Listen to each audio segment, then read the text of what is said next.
राहुल गांधींच्या आरक्षणावरील वक्तव्यानंतर भाजपा आक्रमक, राहुल गांधींच्या प्रतिकात्मक पुतळ्याचं दहन।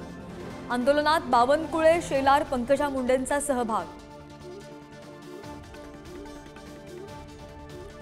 पुण्यात दगडूशेठ गणपतीच्या दर्शनावेळी अंबादास दानवे, शंभूराज देसाईंची गळाभेट। अंबादास दानवेंकडून ठाकरेंसाठी तर शंभूराज देसाईंकडून शिंदेंच्या मुख्यमंत्रीपदासाठी साकडं। मराठा आरक्षणासाठी राजश्री उमरेंचे गेल्या 12 दिवसांपासून उपोषण, तर धनगर आरक्षणासाठी 5 दिवसांपासून दीपक बोराडेंचं उपोषण। आरक्षण घेतल्याशिवाय माघार नाही, उपोषणकर्त्यांचा सरकारला इशारा।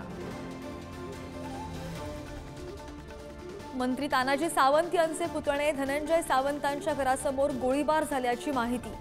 मध्यरात्री 2 अज्ञात व्यक्तींनी दुचाकीवर येऊन गोळीबार केल्याचा सुरक्षा रक्षकाचा दावा। पोलिसांकडून तपास सुरू। नागपूरमधील अपघातानंतर संकेत बावनकुळेंचा घटनास्थळावरून पळ। पोलिसांनी डिजिटल रेकॉर्डवर जप्त केल्याची माहिती। ड्रायव्हर अर्जुन हावरे आणि साथीदाराच्या शरीरात अल्कोहोल सापडल्याचं अहवालात स्पष्ट। दिल्लीचे मुख्यमंत्री अरविंद केजरीवाल यांना सुप्रीम कोर्टाचा दिलासा। दिल्ली कथित मद्य धोरण घोटाळा प्रकरणी जामीन मंजूर। आप कार्यकर्त्यांकडून पेढे वाटत जल्लोष। राजकोट किल्ल्यावरील शिवरायांचा पुतळा कोसळल्याचं प्रकरण। शिल्पकार जयदीप आपटेला 24 सप्टेंबरपर्यंत न्यायालयीन कोठडी। चेतन पाटीलचा जेल मुक्काम 19 सप्टेंबरपर्यंत।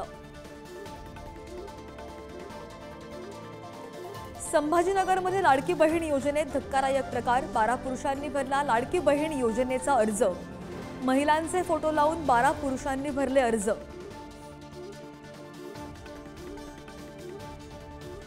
एमपीएससीच्या परीक्षा पुन्हा लांबणीवर पडण्याची शक्यता।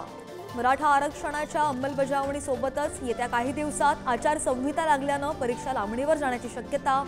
फेब्रुवारी 2024 मधील परीक्षा अद्यापही नाही।